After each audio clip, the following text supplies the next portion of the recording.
Teachers, what's the most awkward position a student has ever put you in?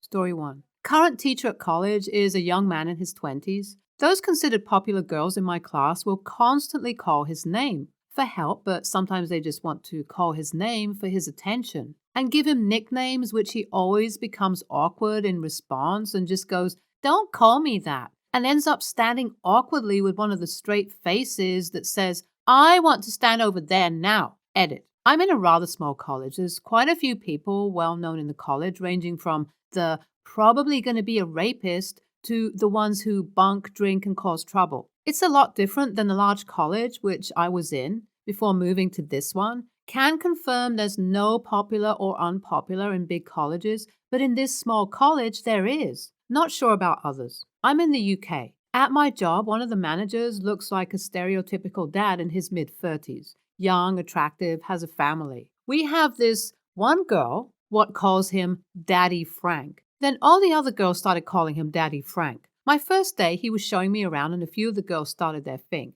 "Daddy Frank, I need to get into the supply closet. Daddy Frank, a customer needs a manager," etc., etc. This entire time, he is turning beet red and giving me a look like, "I swear this isn't what it looks like." He asks if I have any questions and I said with a completely serious tone, "Do I have to call you Daddy Frank?" He was good about it. I interviewed for a job as a receptionist at a farmer's insurance one time. Keep in mind, I was a 20-year-old guy. Things my boss did. The guy was like 60-something and had no idea about boundaries, appropriate jokes, or acceptable work behavior. He was like a big sexist, racist, homophobic 10-year-old and had been selling insurance with farmers for around 30 years. Found out later, his dad was a judge up in Dallas back in the day, so he was used to getting away with literally everything his entire life. Wait, there were popular kids in college? Really? That's so awkwardly awkward. So this is a college for awkward wannabe rapists and drunks and evil 60-year-olds. I get it. Story 2. I burned my hand during the weekend with a jar of hot wax, the waterproofing kind, that cracked. As a result, on Monday, I was wearing a bandage and my teacher asked why I didn't get my homework in. I said I burned my hand. He asked, "Oh, sorry, how?" I responded, "Hot wax." Now, I was a class down who regularly competed with another class clown. The other class clown, let's call him John, said, "Suitology, you dwit. You're supposed to drip the wax for that kink." I replied, "Your room is a mess, John. How was I supposed to find the instruction manual?" The teacher, noticing we were about to take up a few minutes of class, told us to stop. John decided not to and replied, "Mr. H, his safe word is Beauregard. Stop won't do anything." Mr. H, "What?" John, "A safe word. It's a word that..." Mr. H, "That's not what I know what a safe word is, John. I'm saying..." John, "Ah, gross. TMI, Mr. H. Geez, you guys are cringy as hell." Sort of the point. See how far the other one will go with it or how long until we were stopped? It wasn't a serious class, just robotics, which means all the dumb kids from the metal shop who got bored making gumball dispensers got put in with the math geeks and engineer wannabes. Story 3. I had a student, freshman, 15 years old, send me a picture of herself in lingerie with the line, "What can I do to get an A? How to protect myself?" Turned it into administration. It was very awkward meeting with her parents. Edit. She sent the picture to me via email. Her parents were mortified and were not bad parents. She was a very confused girl who I believe got the help she needed. Just so you didn't get arrested for possession of CP. Rules can be weird. I was afraid of that, but our district's legal team said because she was covered, it could not be considered child porn. So he could have easily been fired, arrested for possessing unsolicited CP had she not been covered. Surely there's some sort of safety net for teachers to prevent this kind of ultimate retaliation from students? Why should he be in danger of being arrested, etc., when clearly the little brat was trying to get him in trouble? Story 4. One of my very good-looking male friends is a science maths teacher. He's one of those mad people that loves to make maths fun, and honestly,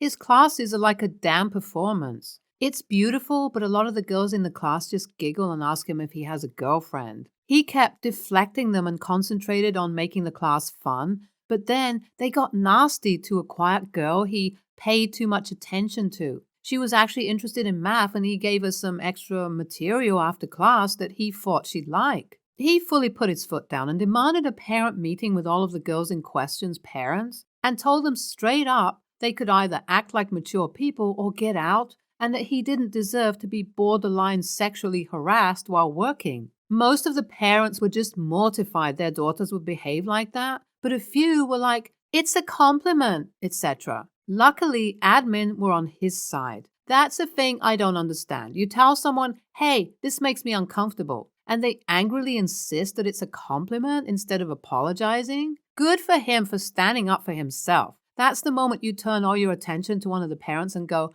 "Mr. X, if your wife came home from work and told you that several of her male coworkers constantly said that she's pretty hot and she should join them after work, would you consider that compliments or harassment?" On a side note, is it a UK thing to say maths, or was I just stupid and always called it math? Story 5. I'm a gay teacher. One day when I was teaching middle school, one of my female students told me she had to go to the bathroom. She came back and told me in front of the class that her period came. It was her first period. She had no idea what to do. She was not wearing anything and she was in great pain. You could see the blood coming in. I calmly told her to go to the nurse. I am a 28-year-old gay male and I still have no freaking clue how a period works. And to my student, Brittany, it is okay to cringe at the fact that you told your gay teacher and 20 other students that you started your adventure to womanhood. Because of you, I carry pads in my desk. This is why as soon as my twin girls hit middle school,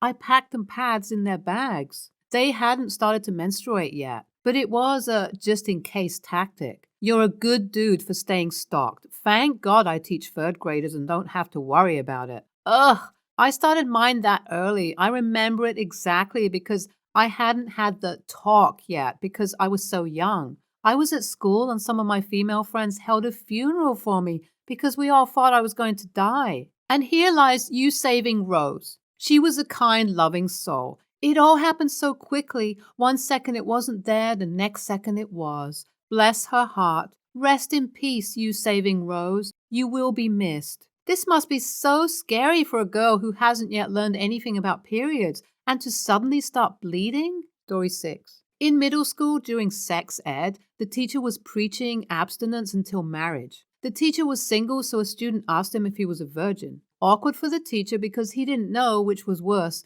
to admit he was a hypocrite or admit he was a 40-year-old virgin. He turned bright red and let us go to recess early. That's not an appropriate question. Moving on. Edit. But that's easy to say when I'm not on the spot. Haha, that's great. When I was in middle school many horrible years ago, I remember sitting in sex ed and my PE teacher, Mr. Real, talking about condoms and how we should use them. Someone asked a question along the lines of why we should use them, and very slowly and awkwardly he said, "Because skin on skin hurts." I can now remember seeing the lies in his face. That is not what you say when asked that. At least mention the risks of STDs, if not pregnancy. Story 7. When I did student teaching at a high school, one male student in the string ensemble I was leading asked in front of others if he could learn cello because he wants to play something he could hold between his legs. I have the best music teacher. He says mildly inappropriate stuff like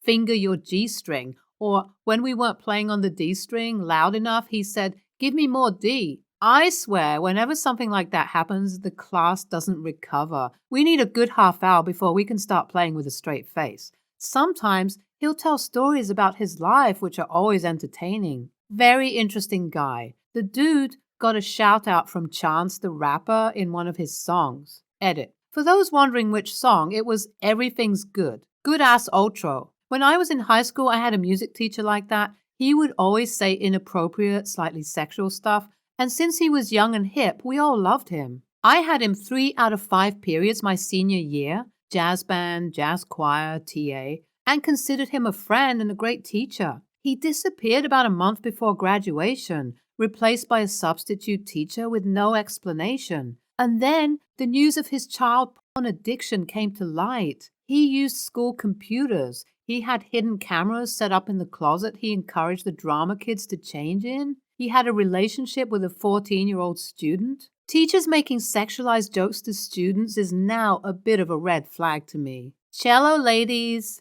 It was a red flag to me right from the beginning. I don't care how cool he seems. It's not appropriate to behave like this around kids. Story 8. Some context. I teach students with intellectual disabilities. Imagine being an 8-year-old in a teenager's body. These kids are just honest and always say what is on their mind. Not a lot of understanding of social norms and socially appropriate behavior. One of my students comes up to me and asks to speak to me outside of the classroom. I thought maybe he was dealing with something personal and needed to talk about it, so I said, okay. He proceeds to tell me that I am the sexiest thing he has ever seen. I had to try to squash that right away. I told him he can't say that to me because I am his teacher. It's not appropriate, etc. After that, he asked for a hug. Lesson not learned. Edit. I didn't use person-first language. Story 9. I had a student tell me, quietly in the back of the room, how she was struggling to concentrate and would likely need to leave class for an extended period of time because she had a UTI. I spoke with her after class, making sure she was all right. I had to find a very delicate way of explaining the importance of peeing after sex and gently reminding her to always use protection without directly saying those words. I'm male, and it was in a conservative town, so I could have gotten into serious trouble for not encouraging abstinence only. I just wanted to make sure she was informed and safe. People who teach abstinence only are on my hate list. How can teens learn safe sex when they're only taught to fear it? I absolutely hated it. The program was called Creating Positive Relationships, so kids in health class heard they were learning CPR. When the time came around, then they were just told the evils of premarital sex and the ineffectiveness of protection. The kids were given pledge cards for them to sign, promising to stay pure until marriage. I always felt bad for the custodial staff who had to pick up hundreds of those off the floor later that day. I get not wanting to encourage teens to have sex, but the follow-up issue, where are they going to learn about safe sex? It's important to know when you're an adult, and even when you're married, if you're not ready for kids yet. Why should kids be in a hurry to have sex anyway? Teaching them too early about sex is actually encouraging them to do it. Should not have sex info thrown at them till they're 16 at the earliest. Encourage kids to be kids, not grow up before they're ready to handle life, having babies. Story 10. Teach middle school, so most of the time it's awkward. Fairly soon after I'd broken up with a long-term boyfriend, a student asked me why we'd broken up. I swear it wasn't weird that the kid knew. They'd seen me with him around town. So that was fun. Then the kid threatened to take him out for me. A 6th grader asked me how reproduction can define an organism as living versus non-living if boys cannot make babies. Shouldn't this mean that boys are non-living? I sent that kid right on down to the health teacher. That's actually kind of a good point if that's how life was defined to him. Kid's thinking like a scientist if you think about it. TIL. I'm as dead on the outside as on the inside. Story 11. A boy in a dance class at my school was going to have to wear skin-tight leggings in an upcoming performance. Now, serious male dancers usually wear what is called a support, like a heavy-duty supportive G-string under leggings to tuck everything away neatly. However, the school I teach at isn't a specialist dance school and we don't have many male students, so this wasn't an issue I have had to deal with before. It was decided that the school would purchase the support for him since we had to make a trip to a dance shop anyway, and we knew what to look for. Cue an awkward phone call with the student's mother to explain why his teachers were buying him a G-string. I don't see why it should be awkward. Hopefully his mother will understand that it's for his own safety and protection. Story 12. I'm a new teacher in my early 20s with a student who is almost too old to be in high school, 21. I was really short with him one day because he was being such an a-hole, and he responded, I know why you're so crabby today. You're mad because your boyfriend beat you. He then yelled at me the whole way down the stairs as I escorted him to the principal, demanding that I tell him why he was in trouble. Made me super uncomfortable because he was almost my age and clearly didn't respect me as a teacher. His comments were way over the line and he got removed from my class for it. Edited because I shouldn't be trusted to type anything before bed. Where is 21 almost too old for high school? I can understand up to 19 if they are on the back end of the age cutoff and were held back a year, but 21? If you don't manage to complete the graduation requirements, you can stay in high school until 21, at least in my state, district. Story 13. I had a male model-like PE teacher who had to start dressing bad and not shaving to make girls stop having a PE note for injury so they wouldn't just hang around him. Did it backfire and make him hotter? A little, but he just looked like a slob for the most part, plus he chewed gum a lot and he had good breath. Seems like you got close enough to smell his breath. Oh dear, silly schoolgirls with a crush on the PE teacher. How do you know he had good breath? Story 14. A 9th grade student in my world history class came to my classroom after school to make up a quiz. She sat down across from my desk, and when I looked up, I noticed that her shirt was unbuttoned almost completely down to her waist. She had a scarf on, so at a glance, she just looked normal. But she definitely unbuttoned her shirt almost all the way down right before entering my classroom alone. I honestly thought for a second that the school may have paid her to test how much integrity I had as a male teacher. It was uncomfortable. Edit. Should have been more clear. School policy was to keep the door open when alone with any students regardless of gender, which it was. It was right after school, so there was still a lot of activity in the hallways. Her being in there with the door open wasn't out of the ordinary at all. The way she was sitting kept anyone in the hallway from seeing what she had done, which made it even more awkward. I just didn't look at her and acted like I didn't notice. She never did anything like that around me for the rest of the year. Click on one of the videos on the screen now, or Karen will sue you.